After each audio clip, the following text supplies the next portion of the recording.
নমস্কার, আমি মৌসুমী। শিলালিপিতে আপনাদের সবাইকে স্বাগত জানাই।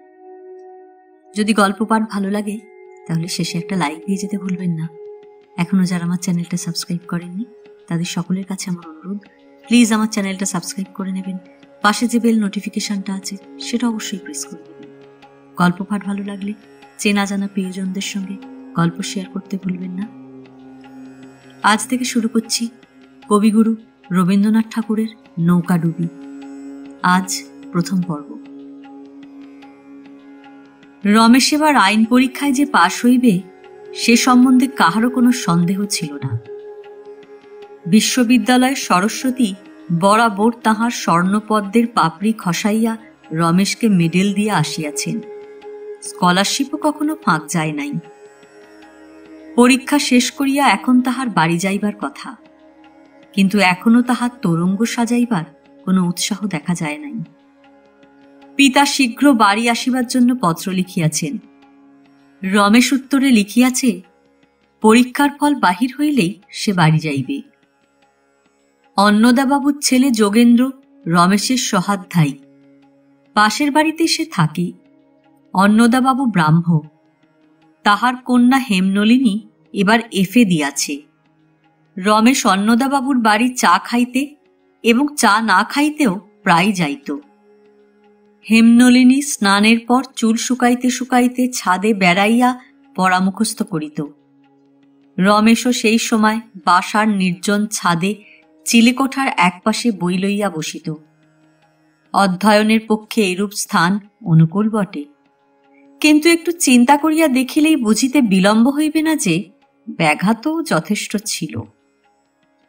এ পর্যন্ত বিবাহ সম্বন্ধে কোনো পক্ষ হইতে কোনো প্রস্তাব হয় নাই। অন্নদাবাবুর দিক হইতে না হইবার একটু কারণ ছিল। একটি ছেলে বিলাতে ব্যারিস্টার হইবার জন্য গেছে, তাহার প্রতি অন্নদাবাবুর মনে মনে লক্ষ্য আছে। সেদিন চায়ের টেবিলে খুব একটা তর্ক উঠিয়াছিল। অক্ষয় ছেলেটি বেশি পাশ করিতে পারে নাই, কিন্তু তাই বলিয়া সে বেচারা চা পানের এবং অন্যান্য শ্রেণীর তৃষা পাশ করা ছেলেদের চেয়ে কিছু কম ছিল তাহা নহে। সুতরাং হেমনলিনীর চায়ের টেবিলে তাহাকেও মাঝে মাঝে দেখা যাইত। সে তর্ক তুলিয়াছিল যে পুরুষের বুদ্ধি খড়গের মতো, শান বেশি না দিলেও কেবল ভারে অনেক কাজ করিতে পারে। মেয়েদের বুদ্ধি কলম কাটা ছুরির মতো, যতই ধার দাও না কেন তাহাতে কোনো বৃহৎ কাজ চলে না, ইত্যাদি। হেমনলিনী অক্ষয়ের এই প্রগলভতা নীরবে উপেক্ষা করিতে প্রস্তুত ছিল, কিন্তু স্ত্রী বুদ্ধিকে খাটো করিবার পক্ষে তাহার ভাই যোগেন্দ্র যুক্তি আনয়ন করিল। তখন রমেশকে আর ঠেকাইয়া রাখা গেল না। সে উত্তেজিত হইয়া উঠিয়া স্ত্রী জাতি স্তবগান করিতে আরম্ভ করিল। এই রূপে রমেশ যখন নারী ভক্তির উচ্ছ্বসিত উৎসাহে অন্যদিনের চেয়ে দু পেয়ালা বেশি চা খাইয়া ফেলিয়াছে, এমন সময় বেহারা তাহার হাতে এক টুকরো চিঠি দিল। বহির্ভাগে তাহার পিতার হস্তাক্ষরে তাহার নাম লেখা। চিঠি পড়িয়া তর্কের মাঝখানে ভঙ্গ দিয়া রমেশ শশব্যস্তে উঠিয়া পড়িল। সকলে জিজ্ঞাসা করিল, ব্যাপারটা কি? রমেশ কহিল, বাবা দেশ হইতে আসিয়াছেন। হেমনলিনী যোগেন্দ্রকে কহিল, দাদা, রমেশবাবুর বাবাকে এইখানেই ডাকিয়া আনো না কেন? এখানে চায়ের সমস্ত প্রস্তুত আছে। রমেশ তাড়াতাড়ি কহিল, না, আজ থাক, আমি যাই। অক্ষয় মনে মনে খুশি হইয়া বলিয়া লইল, এখানে খাইতে তাহার হয়তো আপত্তি হইতে পারে। রমেশের পিতা ব্রজমোহনবাবু রমেশকে কহিলেন, কাল সকালের গাড়িতেই তোমাকে দেশে যাইতে হইবে। রমেশ মাথা চুলকাইয়া জিজ্ঞাসা করিল, বিশেষ কোনো কাজ আছে কি? ব্রজমোহন কহিলেন, এমন কিছু গুরুতর নহে। তবে এত তাগিদ কেন? সেটুকু শুনিবার জন্য রমেশ পিতার মুখের দিকে চাহিয়া রহিল। সে কৌতূহল নিবৃত্তি করা তিনি আবশ্যক বোধ করিলেন না।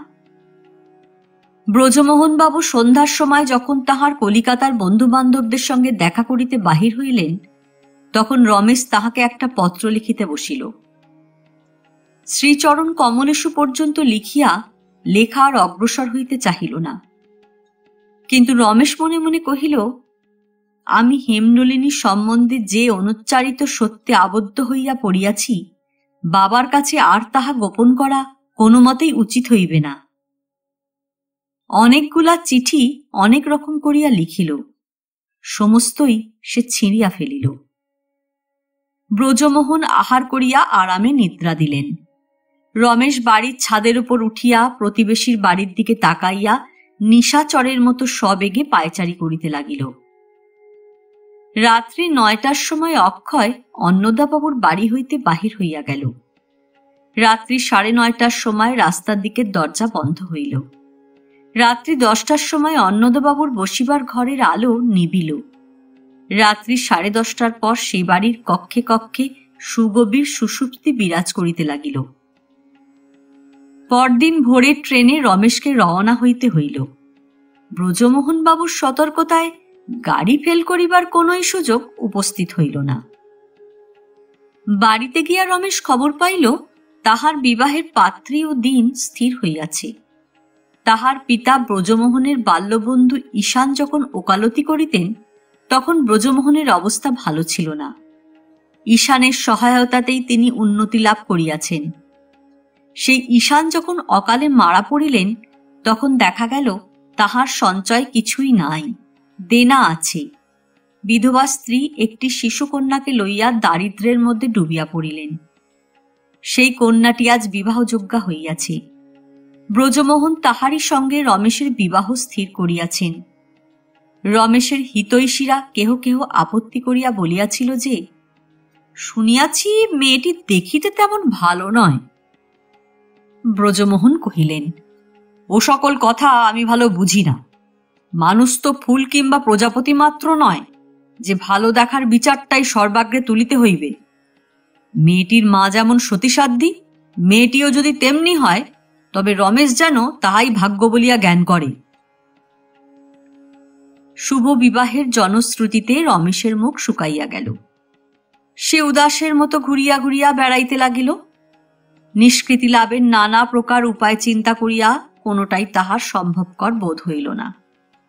শেষকালে বহু কষ্টে সংকোচ দূর করিয়া পিতাকে গিয়া কহিল, বাবা, এ বিবাহ আমার পক্ষে অসাধ্য। আমি অন্য স্থানে পণে আবদ্ধ হইয়াছি। ব্রজমোহন, বলো কি, একেবারে পানপত্র হইয়া গেল? রমেশ, না, ঠিক পানপত্র নয়, তবে। ব্রজমোহন, কন্যাপক্ষের সঙ্গে কথাবার্তা সব ঠিক হইয়া গেছে? রমেশ, না, কথাবার্তা যাহাকে বলে তাহা হয় নাই। ব্রজমোহন, হয় নাই তো?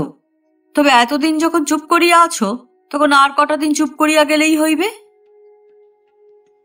রমেশ একটু নীরবে থাকিয়া কহিল, আর কোন কন্যাকে আমার পত্নীরূপে গ্রহণ করা অন্যায় হইবে।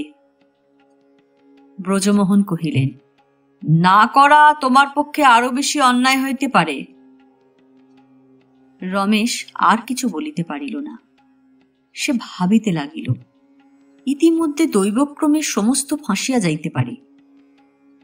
রমেশের বিবাহের যে দিন স্থির হইয়াছিল, তাহার পরে 1 বৎসর অকাল ছিল।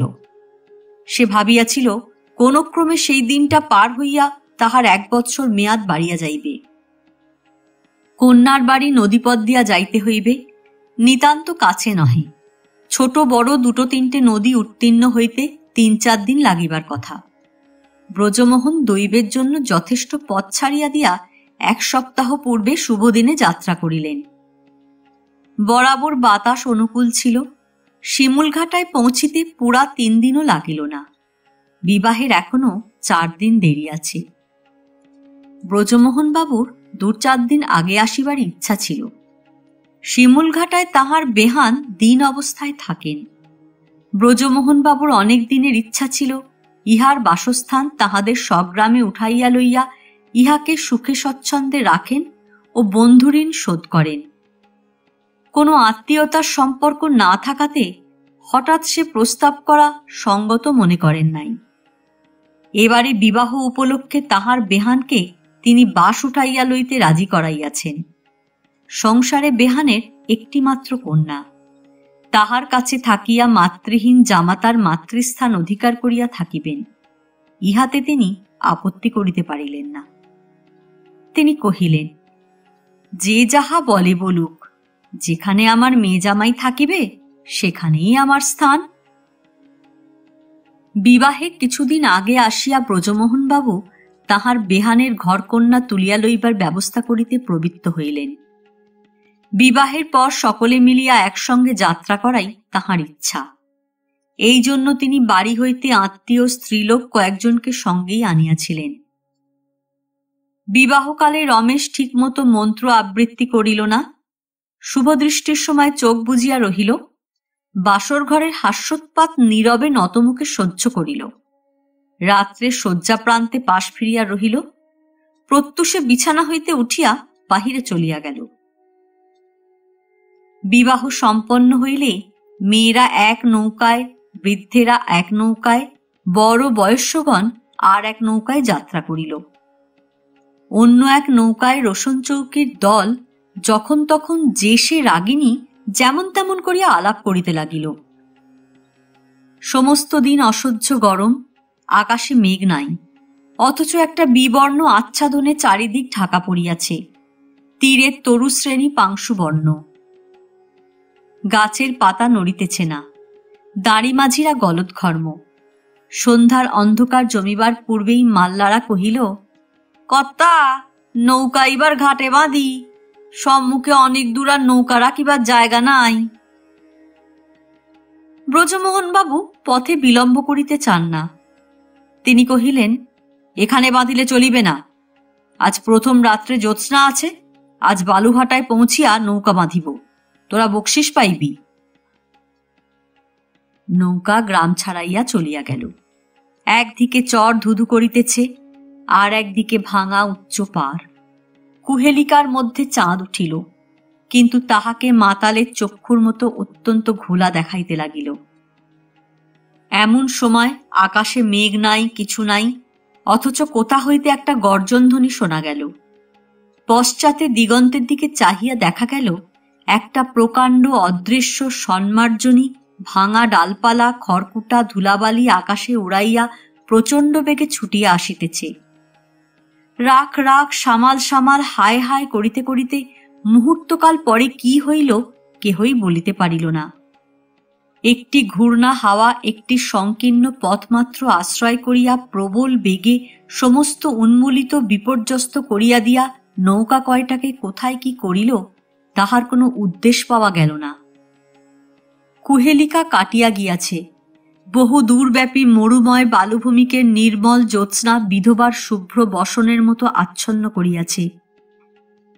নদীতে নৌকা ছিল না, ঢেউ ছিল না। রোগ যন্ত্রণার পরে মৃত্যু যেরূপ নির্বিকার শান্তি বিকীর্ণ করিয়া দেয়, সেই রূপ শান্তি জলে স্থলে স্তব্ধভাবে বিরাজ করিতেছে। সংজ্ঞালাভ করিয়া রমেশ দেখিল সে বালির তটে পড়িয়া আছে। কি ঘটিয়াছিল তাহা মনে করিতে তাহার কিছুক্ষণ সময় গেল। তাহার পরে দুঃস্বপ্নের মতো সমস্ত ঘটনা তাহার মনে জাগিয়া উঠিল। তাহার পিতা ও অন্যান্য আত্মীয়গণের কি দশা হইল সন্ধান করিবার জন্য সে উঠিয়া পড়িল। চারিদিকে চাহিয়া দেখিল কোথাও কাহারও কোনো চিহ্ন নাই। বালুতটে তীর বাহিয়া সে খুঁজিতে খুঁজিতে চলিল। পদ্মার দুই শাখাবাহুর মাঝখানে এই শুভ্র দ্বীপটি উলঙ্গ শিশুর মতো ঊর্ধ্বমুখে শয়ান রহিয়াছে। রমেশ যখন একটি শাখার তীর প্রান্ত ঘুরিয়া অন্য শাখার তীরে গিয়া উপস্থিত হইল, তখন কিছু দূরে একটা লাল কাপড়ের মতো দেখা গেল। দ্রুত পদে কাছে আসিয়া রমেশ দেখিল লাল চেলি পড়া নববধূটি প্রাণহীনভাবে পড়িয়া আছে। জলমগ্ন মুমূর্ষুর শ্বাসক্রিয়া কিরূপ কৃত্রিম উপায় ফিরাইয়া আনিতে হয় রমেশ তাহা জানিত। অনেকক্ষণ ধরিয়া রমেশ বালিকার বাহু দুটি একবার তাহার শিয়রের দিকে প্রসারিত করিয়া পরক্ষণেই তাহার পেটের উপর চাপিয়া ধরিতে লাগিল। ক্রমে ক্রমে বধূর নিঃশ্বাস বহিল এবং সে চক্ষু মেলিল। রমেশ তখন অত্যন্ত শ্রান্ত হইয়া কিছুক্ষণ চুপ করিয়া বসিয়া রহিল। বালিকাকে কোনো প্রশ্ন করিবে সেটুকু শ্বাসও যেন তাহার আয়ত্তের মধ্যে ছিল না। বালিকা তখনও সম্পূর্ণ জ্ঞান লাভ করে নাই। একবার চোখ মেলিয়া তখনই তাহার চোখের পাতা মুদিয়া আসিল। রমেশ পরীক্ষা করিয়া দেখিল তাহার শ্বাসক্রিয়ার আর কোনো ব্যাঘাত নাই। তখন এই জনহীন জলস্থলের সীমায় জীবন মৃত্যুর মাঝখানে সেই পাণ্ডুর জ্যোৎস্নালোকে রমেশ বালিকার মুখের দিকে অনেকক্ষণ চাহিয়া রহিল। কে বলিল সুশীলাকে ভালো দেখিতে নয়? এই নিমিলিত নেত্র সুকুমার মুখখানি ছোট, তবু এত বড় আকাশের মাঝখানে বিস্তীর্ণ জ্যোৎস্নায় কেবলই সুন্দর কোমল মুখ একটিমাত্র দেখিবার জিনিসের মতো গৌরবে ফুটিয়া আছে। রমেশ আর সকল কথা ভুলিয়া ভাবিল, ইহাকে যে বিবাহ সভার কলরব ও জনতার মধ্যে দেখি নাই সে ভালোই হইয়াছে। ইহাকে এমন করিয়া আর কোথাও দেখিতে পাইতাম না। ইহার মধ্যে নিঃশ্বাস সঞ্চার করিয়া বিবাহের মন্ত্রপাঠের চেয়ে ইহাকে অধিক আপনার করিয়া লইয়াছি। মন্ত্র পড়িয়া ইহাকে আপনার নিশ্চিত প্রাপ্যস্বরূপ পাইতাম। এখানে ইহাকে অনুকূল বিধাতার প্রসাদের স্বরূপ লাভ করিলাম। জ্ঞান লাভ করিয়া বধূ উঠিয়া বসিয়া শিথিল বস্ত্র সারিয়া লইয়া মাথার ঘোমটা তুলিয়া দিল।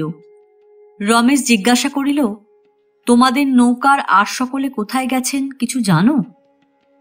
সে কেবল নীরবে মাথা নাড়িল। রমেশ তাহাকে জিজ্ঞাসা করিল, তুমি এইখানে একটুখানি বসিতে পারিবে? আমি একবার চারিদিক ঘুরিয়া সকলের সন্ধান লইয়া আসিব।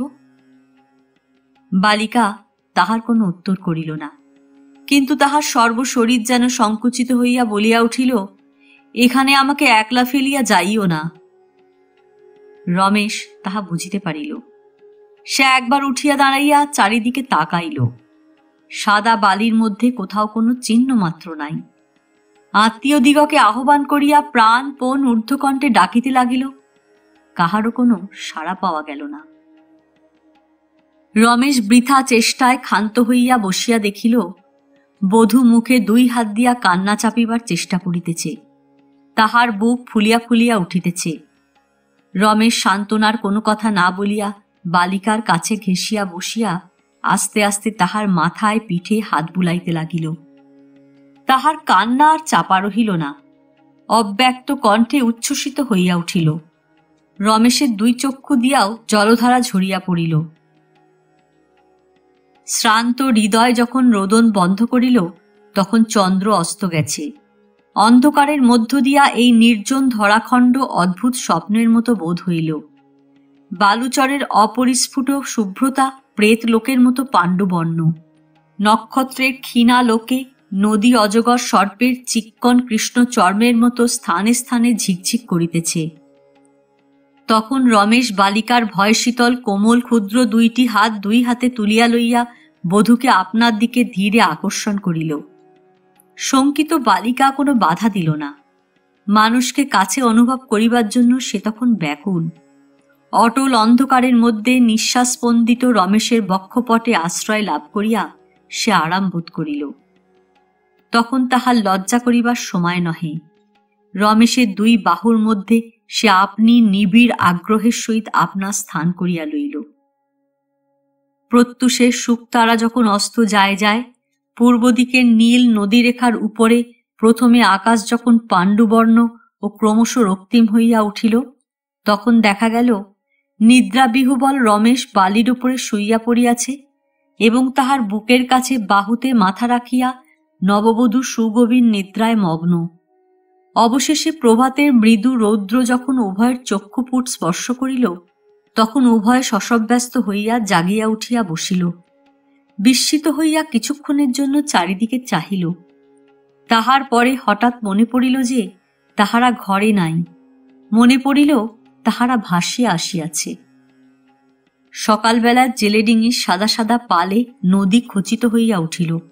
রমেশ তাহারই একটিকে ডাকাডাকি করিয়া লইয়া জেলেদের সাহায্যে একখানি বড় পানসি ভাড়া করিল এবং নিরুদ্দেশ আত্মীয়দের সন্ধানের জন্য পুলিশ নিযুক্ত করিয়া বধূকে লইয়া গৃহে রওনা হইল। গ্রামের ঘাটের কাছে নৌকা পৌঁছিতেই রমেশ খবর পাইল যে তাহার পিতার, শাশুড়ির ও আর কয়েকটি আত্মীয় বন্ধুর মৃতদেহ নদী হইতে পুলিশ উদ্ধার করিয়াছে।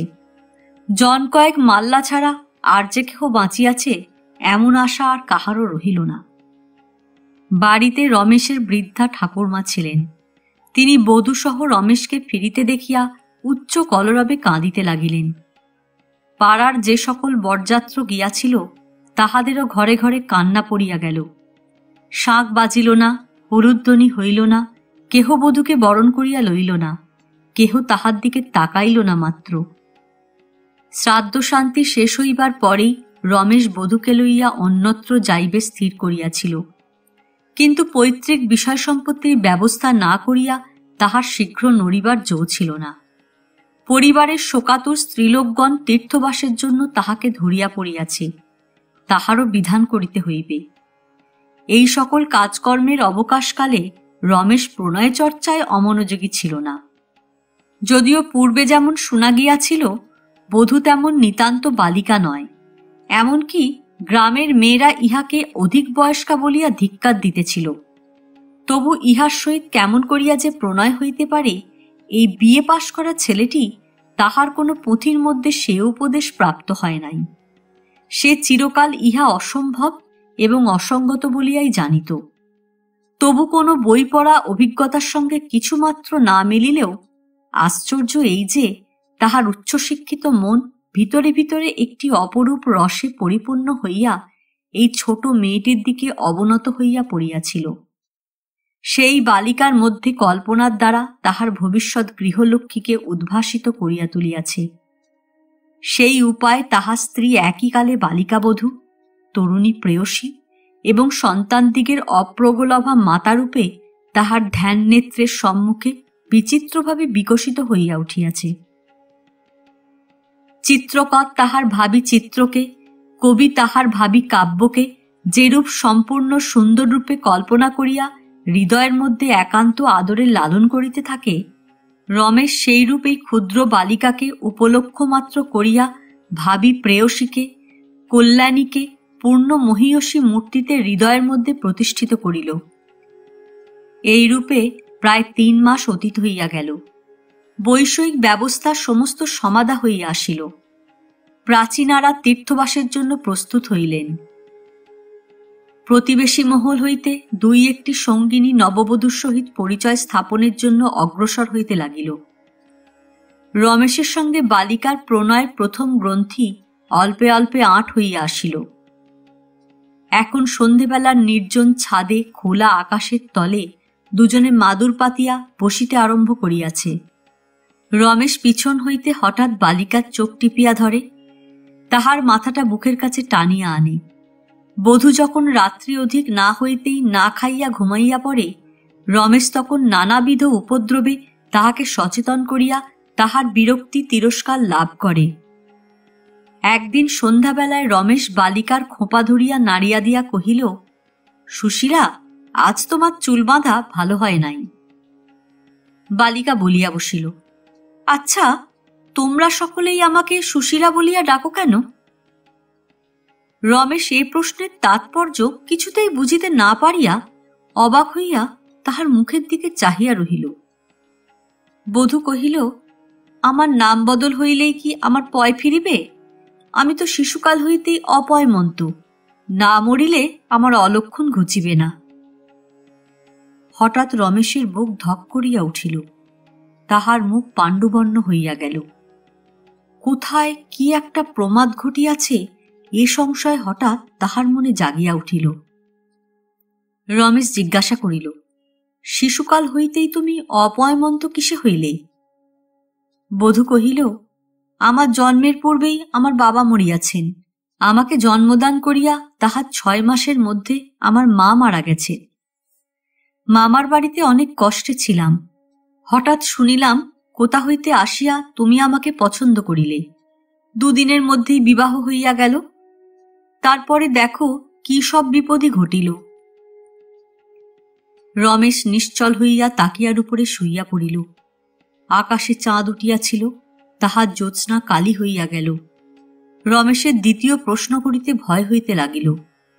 যতটুকু জানিয়া ফেলিয়াছে সেটুকু সে প্রলাপ বলিয়া স্বপ্ন বলিয়া সুদূরে ঠেলিয়া রাখিতে চায়।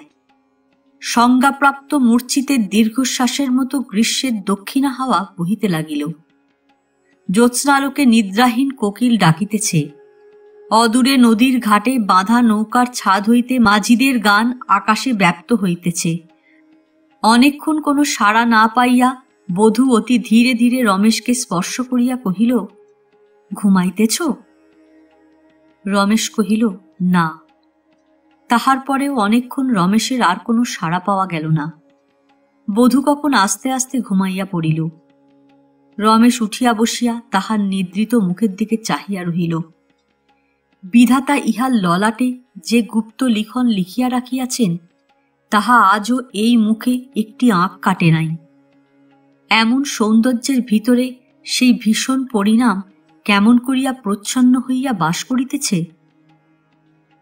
বালিকা যে রমেশের পরিণীতা স্ত্রী নহে, এ কথা রমেশ বুঝিল। কিন্তু সে যে কাহার স্ত্রী, তাহা বাহির করা সহজ হইল না। রমেশ তাহাকে কৌশল করিয়া জিজ্ঞাসা করিল, বিবাহের সময় তুমি আমাকে যখন প্রথম দেখিলে, তখন তোমার কি মনে হইল? বালিকা কহিল, আমি তো তোমাকে দেখি নাই, আমি চোখ নিচু করিয়াছিলাম। রমেশ, তুমি আমার নামও শুনো নাই? বালিকা, যেদিন শুনিলাম বিবাহ হইবে, তাহার পরের দিনই বিবাহ হইয়া গেল। তোমার নাম আমি শুনিই নাই। মামি আমাকে তাড়াতাড়ি বিদায় করিয়া বাঁচিয়াছেন। রমেশ, আচ্ছা, তুমি যে লিখিতে পড়িতে শিখিয়াছ, তোমার নিজের নাম বানান করিয়া লেখো দেখি। রমেশ তাহাকে একটু কাগজ, একটা পেন্সিল দিল। সে বলিল, তা বুঝি আমি আর পারি না, আমার নাম বানান করা খুব সহজ। বলিয়া বড় বড় অক্ষরে নিজের নাম লিখিল, শ্রীমতী কমলা দেবী। রমেশ, আচ্ছা, মামার নাম লেখো। কমলা লিখিল, শ্রীযুক্ত তারিণীচরণ চট্টোপাধ্যায়। জিজ্ঞাসা করিল, কোথাও ভুল হইয়াছে? রমেশ কহিল, না। আচ্ছা, তোমাদের গ্রামের নাম লেখো দেখি। সে লিখিল, ধোবাপুকুর। এই রূপে নানা উপায় অত্যন্ত সাবধানে রমেশ এই বালিকার যেটুকু জীবন বৃত্তান্ত আবিষ্কার করিল, তাহাতে বড় একটা সুবিধা হইল না। তাহার পরে রমেশ কর্তব্য সম্বন্ধে ভাবিতে বসিয়া গেল। খুব সম্ভব ইহার স্বামী ডুবিয়া মরিয়াছে। যদি বা শ্বশুরবাড়ির সন্ধান পাওয়া যায়, সেখানে পাঠাইলে তাহারা ইহাকে গ্রহণ করিবে কিনা সন্দেহ। মামার বাড়ি পাঠাইতে গেলেও ইহার প্রতি ন্যায়াচরণ করা হইবে না। এতকাল বধূভাবে অন্যের বাড়িতে বাস করার পর আজ যদি প্রকৃত অবস্থা প্রকাশ করা যায়, তবে সমাজে ইহার কি গতি হইবে, কোথায় ইহার স্থান হইবে? স্বামী যদি বাঁচিয়াই থাকে, তবে সে কি ইহাকে গ্রহণ করিতে ইচ্ছা বা সাহস করিবে? এখন এই মেয়েটিকে যেখানেই ফেলা হইবে, সেখানেই সে অতল সমুদ্রের মধ্যে পড়িবে। ইহাকে স্ত্রী ব্যতীত অন্য কোন রূপেই রমেশ নিজের কাছে রাখিতে পারে না। অন্যত্র কোথাও ইহাকে রাখিবার স্থান নাই। কিন্তু তাই বলিয়া ইহাকে নিজের স্ত্রী বলিয়া গ্রহণ করাও চলে না। রমেশ এই বালিকাটিকে ভবিষ্যতের পটে নানা বর্ণের স্নেহসিক্ত তুলি দ্বারা ফলাইয়া যে গৃহলক্ষ্মীর মূর্তি আঁকিয়া তুলিতেছিল, তাহা আবার তাড়াতাড়ি মুছিতে হইল। রমেশ আর তাহার গ্রামে থাকিতে পারিল না। কলিকাতার লোকের ভিড়ের মধ্যে আচ্ছন্ন থাকিয়া একটা কিছু উপায় খুঁজিয়া পাওয়া যাইবে, এই কথা মনে করিয়া রমেশ কমলাকে লইয়া কলিকাতায় আসিল এবং পূর্বে যেখানে ছিল সেখান হইতে দূরে নূতন এক বাসা ভাড়া করিল। কলিকাতা দেখিবার জন্য কমলার আগ্রহের সীমা ছিল না। প্রথম দিন বাসার মধ্যে প্রবেশ করিয়া সে জানালায় গিয়া বসিল।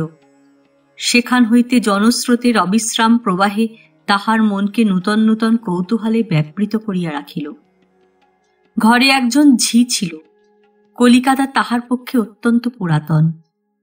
সে বালিকার বিস্ময়কে নিরর্থক মূঢ়তা জ্ঞান করিয়া বিরক্ত হইয়া বলিতে লাগিল, হাঁ গা, হাঁ করিয়া কি দেখিতেছ? বেলা যে অনেক হইল, চান করিবে না? ঝি দিনের বেলায় কাজ করিয়া রাত্রে বাড়ি চলিয়া যাইবে, রাত্রে থাকিবে, এমন লোক পাওয়া গেল না। রমেশ ভাবিতে লাগিল, কমলাকে এখন তো এক শয্যায় আর রাখিতে পারি না। অপরিচিত জায়গায় সে বালিকা একলাই বা কি করিয়া রাত কাটাইবে? রাত্রে আহারের পর ঝি চলিয়া গেল। রমেশ কমলাকে তাহার বিছানা দেখাইয়া কহিল, তুমি শো, আমার এই বই পড়া হইলে আমি পরে শুইব।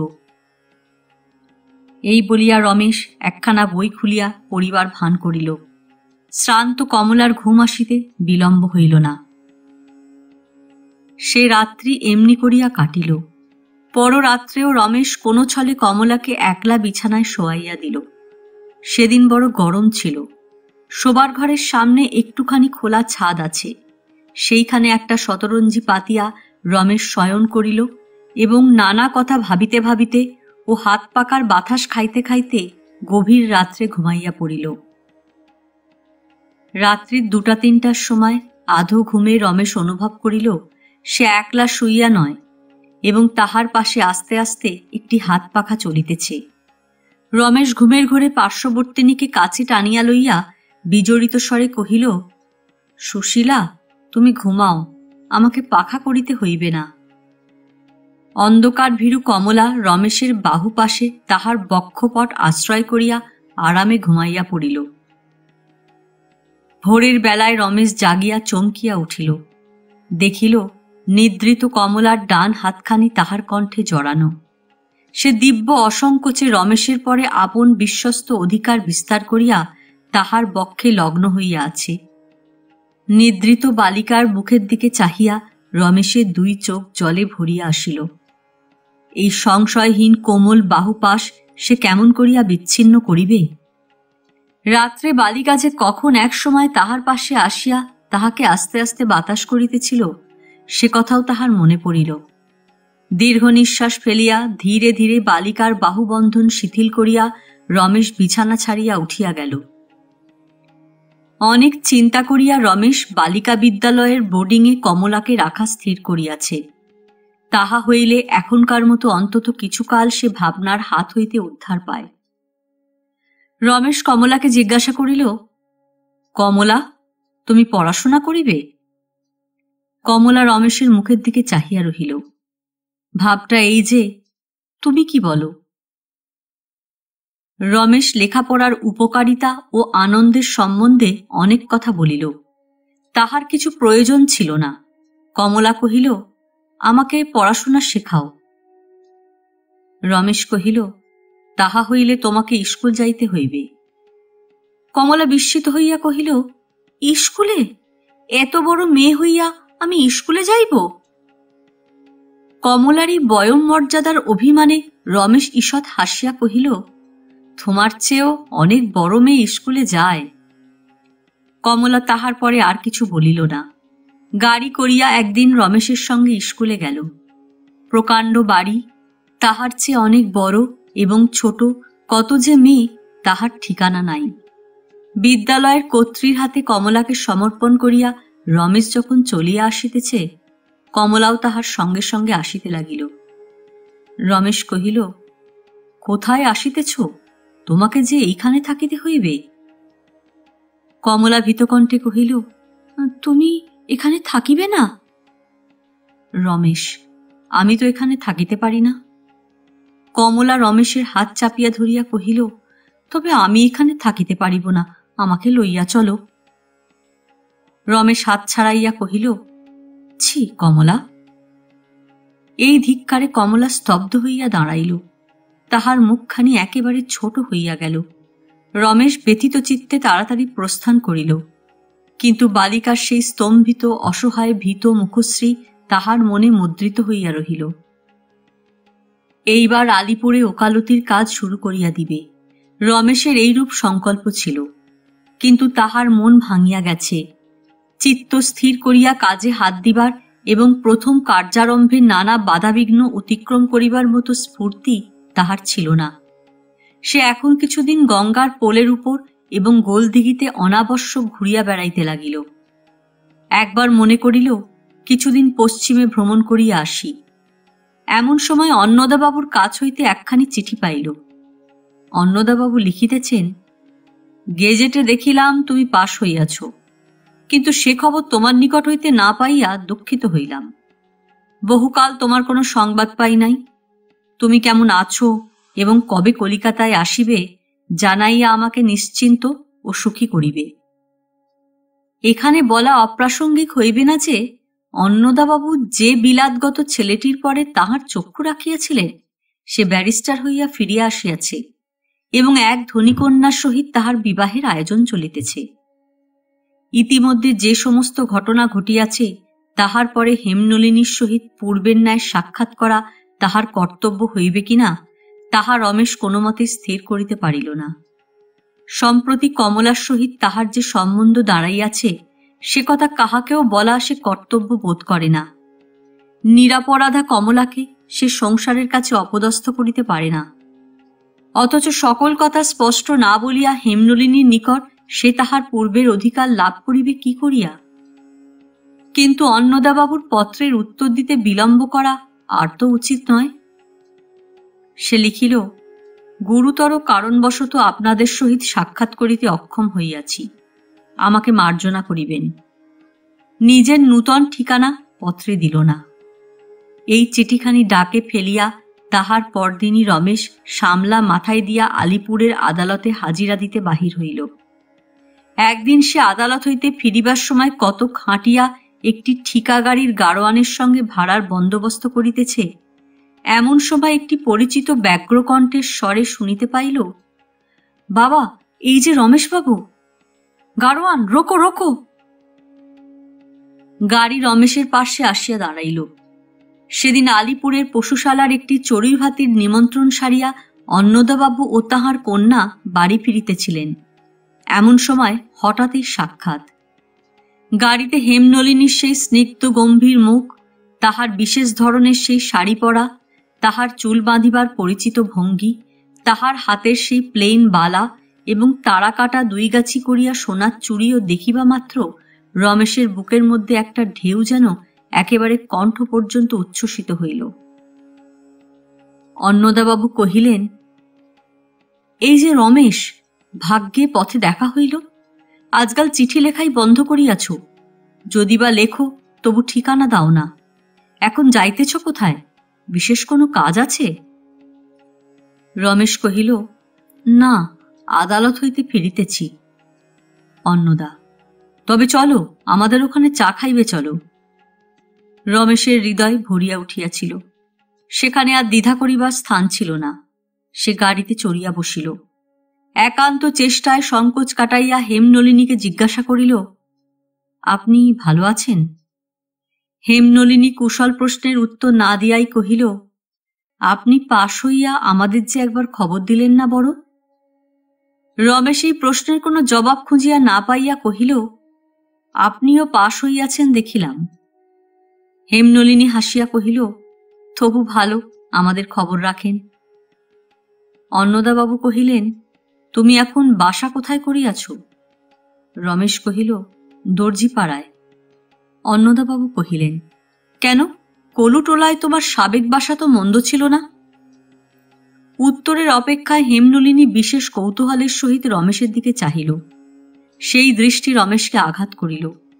সে তৎক্ষণাৎ বলিয়া ফেলিল, হ্যাঁ, সেই বাসাতেই ফিরিব স্থির করিয়াছি। তাহারই বাসা বদল করার অপরাধ যে হেমনলিনী গ্রহণ করিয়াছে তাহা রমেশ বেশ বুঝিল। সাফাই করিবার কোনো উপায় নাই জানিয়া সে মনে মনে পীড়িত হইতে লাগিল। অন্য পক্ষ হইতে আর কোনো প্রশ্ন উঠিল না। হেমনলিনী গাড়ির বাহিরে পথের দিকে চাহিয়া রহিল।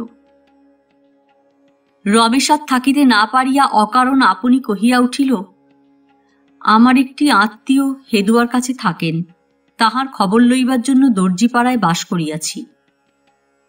রমেশ নিতান্ত মিথ্যা বলিল না, কিন্তু কথাটা কেমন অসঙ্গত শুনাইল।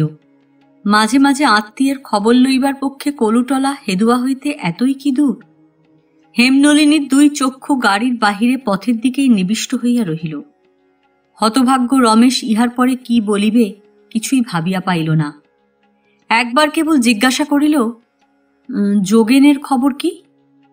অন্নদাবাবু কহিলেন, সে আইন পরীক্ষায় ফেল করিয়া পশ্চিমে হাওয়া খাইতে গেছে। গাড়ি যথাস্থানে পৌঁছিলে পর পরিচিত ঘর ও গৃহসজ্জাগুলি রমেশের উপর মন্ত্রজাল বিস্তার করিয়া দিল। রমেশের বুকের মধ্য হইতে গভীর দীর্ঘ নিঃশ্বাস উত্থিত হইল। রমেশ কিছু না বলিয়াই চা খাইতে লাগিল। অন্নদাবাবু হঠাৎ জিজ্ঞাসা করিলেন, এবার তো তুমি অনেকদিন বাড়িতে ছিলে, কাজ ছিল বুঝি? রমেশ কহিল, বাবার মৃত্যু হইয়াছে। অন্নদা, হ্যাঁ, বলো কি, সে কি কথা, কেমন করিয়া হইল? রমেশ, তিনি পদ্মা বাহিয়া নৌকা করিয়া বাড়ি আসিতেছিলেন, হঠাৎ ঝড়ে নৌকা ডুবিয়া তাহার মৃত্যু হয়। একটা প্রবল হাওয়া উঠিলে যেমন অকস্মাৎ ঘন মেঘ কাটিয়া আকাশ পরিষ্কার হইয়া যায়, তেমনি এই শোকের সংবাদে রমেশ ও হেমনলিনীর মাঝখানকার গ্লানি মুহূর্তের মধ্যে কাটিয়া গেল। হেম অনুতাপ সহকারে মনে মনে কহিল, রমেশবাবুকে ভুল বুঝিয়াছিলাম। তিনি পিতৃবিয়োগের শোকে এবং গোলমালে উদ্ভ্রান্ত হইয়াছিলেন, এখনো হয়তো তাহাই লইয়া উন্মনা হইয়া আছেন।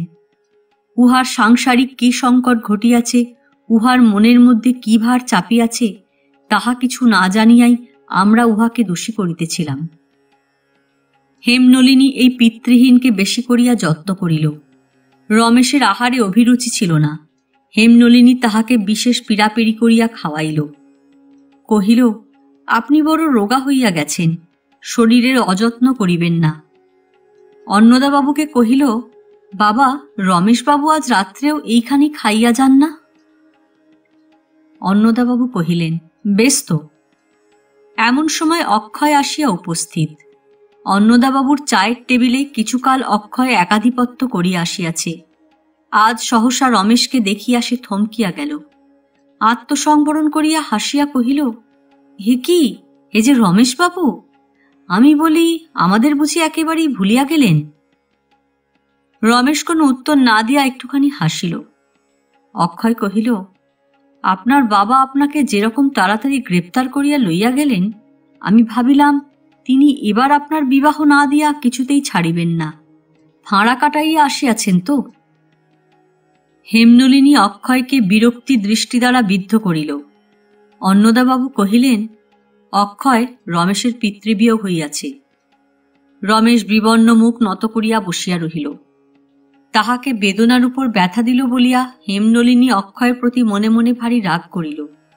রমেশকে তাড়াতাড়ি কহিল, রমেশবাবু, আপনাকে আমাদের নতুন অ্যালবামখানা দেখানো হয় নাই। বলিয়া অ্যালবাম আনিয়া রমেশের টেবিলের এক প্রান্তে লইয়া গিয়া ছবি লইয়া আলোচনা করিতে লাগিল এবং এক সময় আস্তে আস্তে কহিল, রমেশবাবু, আপনি বোধহয় নতুন বাসায় একলা থাকেন? রমেশ কহিল, হ্যাঁ। হেমনলিনী, আমাদের পাশের বাড়িতে আসিতে আপনি দেরি করিবেন না। রমেশ কহিল, না, আমি এই সোমবারই নিশ্চয় আসিব। হেমনলিনী, মনে করিতেছি আমাদের বিয়ের ফিলোসফি আপনার কাছে মাঝে মাঝে বুঝাইয়া লইব। রমেশ তাহাতে বিশেষ উৎসাহ প্রকাশ করিল। রমেশ পূর্বের বাসায় আসিতে বিলম্ব করিল না। ইহার আগে হেমনলিনীর সঙ্গে রমেশের যতটুকু দূরভাব ছিল, এবারে তাহা আর রহিল না। রমেশ যেন একেবারে ঘরের লোক। হাসি, কৌতুক, নিমন্ত্রণ আমন্ত্রণ খুব জমিয়া উঠিল।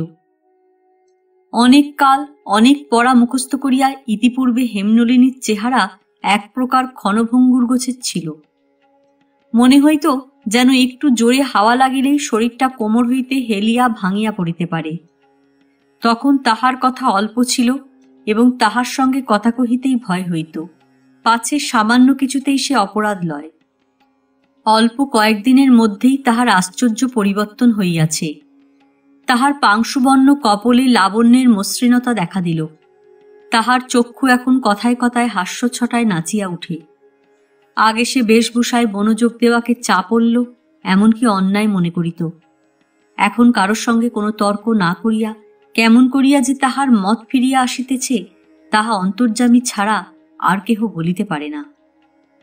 কর্তব্যবোধের দ্বারা ভারাক্রান্ত রমেশও বড় কম গম্ভীর ছিল না। বিচার শক্তির প্রাবল্যে তাহার শরীর মন যেন মন্থর হইয়া গিয়াছিল। আকাশে জ্যোতির্ময় গ্রহতারা চলিয়া ফিরিয়া ঘুরিয়া বেড়াইতেছে, কিন্তু মান মন্দির আপনার যন্ত্রতন্ত্র লইয়া অত্যন্ত সাবধানে স্তব্ধ হইয়া বসিয়া থাকে। রমেশ সেই রূপ এই চলমান জগৎ সংসারের মাঝখানে আপনার পুঁথিপত্র যুক্তিতর্কের আয়োজন ভারে স্তম্ভিত হইয়াছিল। তাহাকেও আজ এতটা হালকা করিয়া দিল কিসে? সেও আজকাল সবসময় পরিহাসের সদুত্তর দিতে না পারিলে হো হো করিয়া হাসিয়া উঠে। তাহার চুলে এখনো চিরুনি উঠে নাই বটে, কিন্তু তাহার চাদর আর পূর্বের মতো ময়লা নাই। তাহার দেহে মনে এখন যেন একটা চলৎ শক্তির আবির্ভাব হইয়াছে। প্রণয়ীদের জন্য কাব্যে যে সকল আয়োজনের ব্যবস্থা আছে, কলিকাতা শহরে তাহা মেলে না। কোথায় প্রফুল্ল অশোক বকুলের বীথিকা, কোথায় বিকশিত মাধবীর প্রচ্ছন্ন লতাবিতান, কোথায় চুৎকষায় কণ্ঠ কোকিলের কুহু কাকলি। তবু এই শুষ্ক কঠিন সৌন্দর্যহীন আধুনিক নগরে ভালোবাসার জাদুবিদ্যা প্রতিহত হইয়া ফিরিয়া যায় না। এই গাড়ি ঘোড়ার বিষম ভিড়ে, এই লৌহ নিগড়বদ্ধ ট্রামের রাস্তার একটি চিরকিশোর প্রাচীন দেবতা তাহার ধনুকটি গোপন করিয়া লাল পাগড়ি প্রহরীদের চক্ষের সম্মুখ দিয়া কত রাত্রে, কত দিনে, কতবার, কত ঠিকানায় যে আনাগোনা করিতেছেন, তাহা কে বলিতে পারে? রমেশ ও হেমনলিনী চামড়ার দোকানের সামনে মুদির দোকানের পাশে কলুটোলার ভাড়া বাড়িতে বাস করিতেছিল বলিয়া প্রণয় বিকাশ সম্বন্ধে কুঞ্জকুটির চারিদের চেয়ে তাহারা যে কিছুমাত্র পিছাইয়া ছিল, এমন কথা কেহ বলিতে পারে না। অন্নদাবাবুদের চা রস চিহ্নিত মলিন ক্ষুদ্র টেবিলটি পদ্ম সরোবর নহে বলিয়া রমেশ কিছুমাত্র অভাব অনুভব করে নাই। হেমনলিনীর পোষা বিড়ালটি কৃষ্ণসার মৃগশাবক না হইলেও রমেশ পরিপূর্ণ স্নেহে তাহার গলা চুলকাইয়া দিত, এবং সে যখন ধনুকের মতো পিঠ ফুলাইয়া আলস্যতাপূর্বক গাত্রলেহন দ্বারা প্রসাধনে রত হইত, তখন রমেশের মুগ্ধ দৃষ্টিতে এই প্রাণীটি গৌরবে অন্য কোনো চতুষ্পদের চেয়ে ন্যূন বলিয়া প্রতিভাত হইত না। হেমনলিনী পরীক্ষা পাশ করিবার ব্যগ্রতায় সেলাই শিক্ষায় বিশেষ পটুত্ব লাভ করিতে পারে নাই। কিছুদিন হইতে তাহার এক শিবনপটু সখীর কাছে একাগ্র মনে সে সেলাই শিখিতে প্রবৃত্ত হইয়াছে। সেলাই ব্যাপারটাকে রমেশ অত্যন্ত অনাবশ্যক ও তুচ্ছ বলিয়া জ্ঞান করে। সাহিত্য দর্শনে হেমনলিনীর সঙ্গে তাহার দেনা পাওনা চলে, কিন্তু সেলাই ব্যাপারে রমেশকে দূরে পড়িয়া থাকিতে হয়। এই জন্য সে প্রায় কিছু অধীর হইয়া বলিত, আজকাল সেলাইয়ের কাজ কেন আপনার এত ভালো লাগে? যাহাদের সময় কাটাইবার আর কোনো সদুপায় নাই, তাহাদের পক্ষে ইহা ভালো। হেমনলিনী কোনো উত্তর না দিয়া ঈষৎ হাস্যমুখে ছুঁচে রেশম পড়াইতে থাকে। অক্ষয় তীব্রস্বরে বলে, যে সকল কাজ সংসারের কোনো প্রয়োজনে লাগে, রমেশবাবুর বিধান মতে সে সমস্ত তুচ্ছ। মশায়, যত বড়ই তত্ত্বজ্ঞানী এবং কবি হন না কেন, তুচ্ছকে বাদ দিয়া একদিনও চলে না। রমেশ উত্তেজিত হইয়া ইহার বিরুদ্ধে তর্ক করিবার জন্য কোমর বাঁধিয়া বসে। হেমনলিনী বাধা দিয়া বলে, রমেশবাবু, আপনি সকল কথারই উত্তর দিবার জন্য এত ব্যস্ত হন কেন? ইহাতে সংসারে অনাবশ্যক কথা যে কত বাড়িয়া যায়, তাহার ঠিক নাই। এই বলিয়া সে মাথা নিচু করিয়া ঘর গনিয়া সাবধানে রেশম সূত্র চালাইতে প্রবৃত্ত হইল। একদিন সকালে রমেশ তাহার পরিবার ঘরে আসিয়া দেখে টেবিলের উপর রেশমের ফুল কাটা মখমলে বাঁধানো একটি ব্লটিং বহি সাজানো রহিয়াছে। তাহার একটি কোণে র অক্ষর লেখা আছে, আর একটি কোণে সোনালি জড়ি দিয়া একটি পদ্ম আঁকা। বইখানের ইতিহাস ও তাৎপর্য বুঝিতে রমেশের ক্ষণমাত্র বিলম্ব হইল না। তাহার বুক নাচিয়া উঠিল। সেলাই জিনিসটা তুচ্ছ নহে, তাহা তাহার অন্তরাত্মা বিনা তর্কে বিনা প্রতিবাদে স্বীকার করিয়া লইল। ব্লটিং বইটা বুকে চাপিয়া ধরিয়া সে অক্ষরের কাছেও হার মানিতে রাজি হইল। সেই ব্লটিং বই খুলিয়া তখনই তাহার উপরে একখানি চিঠির কাগজ রাখিয়া সে লিখিল, আমি যদি কবি হইতাম তবে কবিতা লিখিয়া প্রতিদান দিতাম, কিন্তু প্রতিভা হইতে আমি বঞ্চিত। ঈশ্বর আমাকে দিবার ক্ষমতা দেন নাই, কিন্তু লইবার ক্ষমতাও একটা ক্ষমতা। আশাতীত উপহার আমি যে কেমন করিয়া গ্রহণ করিলাম, অন্তর্যামী ছাড়া তাহা আর কেহ জানিতে পারিবে না। দান চোখে দেখা যায়, কিন্তু আদান হৃদয়ের ভিতরে লুকোনো। ইতি চিরঋণী। এই লিখনটুকু হেমনলিনীর হাতে পড়িল। তাহার পরে এ সম্বন্ধে উভয়ের মধ্যে আর কোনো কথাই হইল না। বর্ষাকাল ঘনাইয়া আসিল। বর্ষা ঋতুটা মোটের উপরে শহরে মনুষ্য সমাজের পক্ষে তেমন সুখকর নহে। ওটা আরণ্য প্রকৃতিরই বিশেষ উপযোগী। শহরের বাড়িগুলা তাহার রুদ্ধ বাতায়ন ছাদ লইয়া, পথিক তাহার ছাতা লইয়া, ট্রাম গাড়ি তাহার পর্দা লইয়া বর্ষাকে কেবল নিষেধ করিবার চেষ্টায় ক্লেদাক্ত পঙ্কিল হইয়া উঠিতেছে। নদী, পর্বত, অরণ্য প্রান্তর বর্ষাকে সাদর কলরবে বন্ধু বলিয়া আহ্বান করে। সেইখানেই বর্ষার যথার্থ সমারোহ। সেখানে শ্রাবণে দুর্লভ ভূলোকের আনন্দ সম্মিলনের মাঝখানে কোনো বিরোধ নাই, কিন্তু নূতন ভালোবাসায় মানুষকে অরণ্য পর্বতের সঙ্গেই এক শ্রেণীভুক্ত করিয়া দেয়। অবিশ্রাম বর্ষায় অন্নদাবাবুর পাকযন্ত্র দ্বিগুণ বিকল হইয়া গেল, কিন্তু রমেশ হেমনলিনীর চিত্তস্ফূর্তির কোনো ব্যতিক্রম দেখা গেল না। মেঘের ছায়া, বজ্রের গর্জন, বর্ষণের কলশব্দ তাহাদের দুজনের মনকে যেন ঘনিষ্ঠতর করিয়া তুলিল। বৃষ্টির উপলক্ষে রমেশের আদালত যাত্রায় প্রায় বিঘ্ন ঘটিতে লাগিল। একদিন সকালে এমনি চাপিয়া বৃষ্টি আসে যে হেমনলিনী উদ্গ্রীব হইয়া বলে, রমেশবাবু, এ বৃষ্টিতে আপনি বাড়ি যাইবেন কি করিয়া? রমেশ নিতান্ত লজ্জার খাতিরে বলে, এইটুকু বই তো নয়, কোনো রকম করিয়া চাইতে পারিব। হেমনলিনী বলে, কেন ভিজিয়া সর্দি করিবেন? এইখানে খাইয়া যান না। সর্দির জন্য উৎকণ্ঠা রমেশের কিছুমাত্র ছিল না। অল্পেই যে তাহার সর্দি হয় এমন কোনো লক্ষণও তাহার আত্মীয় বন্ধুরা দেখে নাই, কিন্তু বর্ষণের দিনে হেমনলিনীর শুশ্রূষাধীনেই তাহাকে কাটাইতে হইত। 2 পা মাত্র চলিয়াও বাসায় যাওয়া অন্যায় দুঃসাহসিকতা বলিয়া গণ্য হইত। কোনোদিন বাদলায় একটু বিশেষ লক্ষণ দেখা দিলেই হেমনলিনীদের ঘরে প্রাতঃকালে রমেশের খিচুড়ি এবং অপরাহ্নে ভাজাভুজি খাইবার নিমন্ত্রণ জুটিত। বেশ দেখা গেল, হঠাৎ সর্দি লাগিবার সম্বন্ধে ইহাদের আশঙ্কা যত অতিরিক্ত প্রবল ছিল, পরিপাকের বিভ্রাট সম্বন্ধে ততটা ছিল না। এমনি দিন কাটিতে লাগিল। এই আত্মবিস্মৃত হৃদয়াবেগের পরিণাম কোথায় রমেশ স্পষ্ট করিয়া ভাবে নাই, কিন্তু অন্নদাবাবু ভাবিতেছিলেন এবং তাহাদের সমাজের আরো 5 জন আলোচনা করিতেছিল। একে রমেশের পাণ্ডিত্য যতটা, কাণ্ডজ্ঞান ততটা নাই। তাহাতে তাহার বর্তমান মুগ্ধ অবস্থায় তাহার সাংসারিক বুদ্ধি আরো অস্পষ্ট হইয়া গেছে। অন্নদাবাবু প্রত্যহই বিশেষ প্রত্যাশার সহিত তাহার মুখের দিকে চান, কিন্তু কোনো জবাবই পান না। আজ এ পর্যন্তই। উপন্যাসের 2য় পর্ব নিয়ে অন্যদিন আসব। গল্প পাঠ ভালো লাগলে লাইক, শেয়ার, কমেন্টস করতে ভুলবেন না। আজকের মতো নমস্কার।